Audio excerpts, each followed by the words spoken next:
वक्त तू मेरा एक काम कर देना, अय वक्त तू मेरा एक काम कर देना, यह दौर फिर से बहुजनों के नाम कर देना। बाबा साहेब डॉक्टर BR अम्बेडकर पैदा ना हो कोई बात नहीं, लेकिन हर गांव में पैदा एक कांसी राम कर देना, हर गांव में पैदा एक कांसी राम कर देना।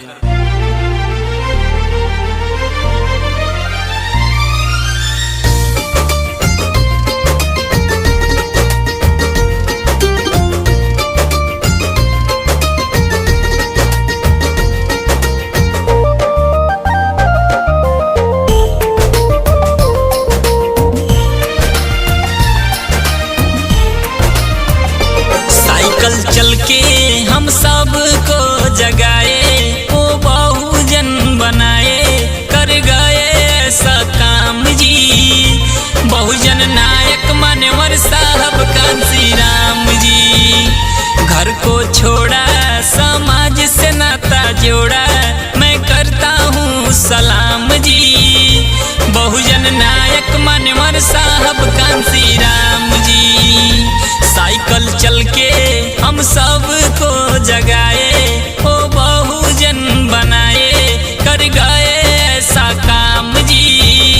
बहुजन नायक मान्यवर साहब कांसी राम जी। बहुजन नायक मान्यवर साहब कांसी राम जी।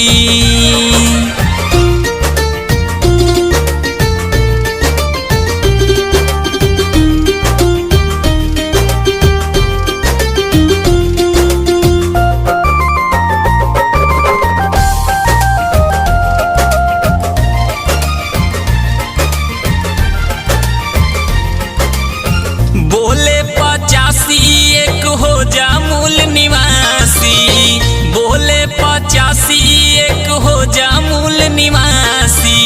शासक बनो इस देश के, दारू और मुर्गा मत खाना ये बहुजन।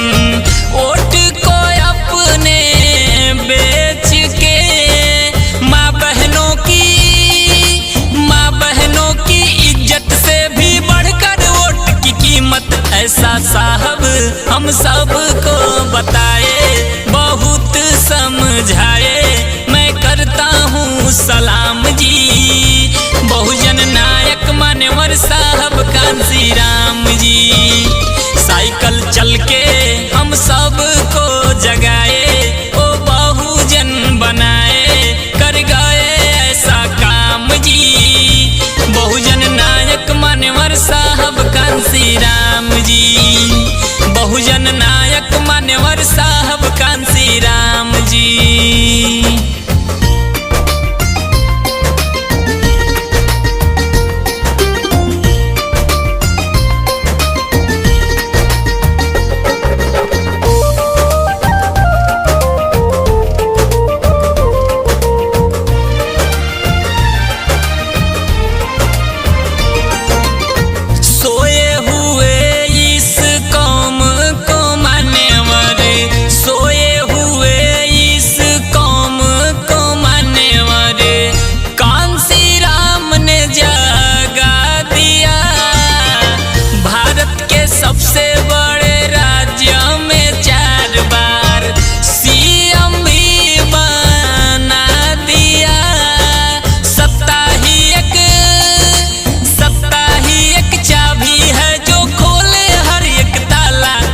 साहब हम सबको बताए, बहुत समझाए, मैं करता हूँ सलाम जी। बहुजन नायक मान्यवर साहब कांसी राम जी। साइकिल चल के हम सबको जगाए, ओ बहुजन बनाए, कर गए ऐसा काम जी। बहुजन नायक मान्यवर साहब कांसी राम जी। बहुजन नायक मान्यवर साहब कांसी राम जी।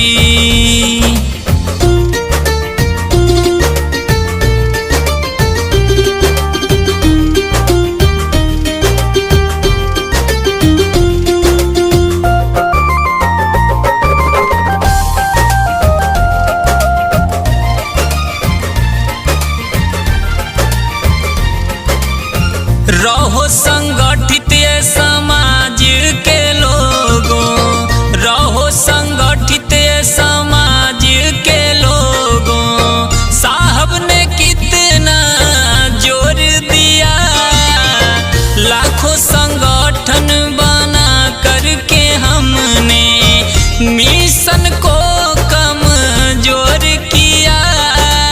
अभी भी वक्त है, अभी भी वक्त है, नींद से जागो, बात लो मेरी मानी। ऐसा साहब हम सबको बताए, बहुत समझाए।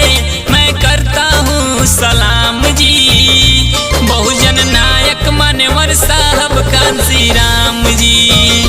साइकिल चल के हम सबको जगाए, ओ बहुजन बनाए, कर गए ऐसा काम जी बहुजन नायक मान्यवर साहब कांसी राम जी। बहुजन नायक मान्यवर साहब कांसी राम जी। बहुजन नायक मान्यवर साहब कांसी राम जी।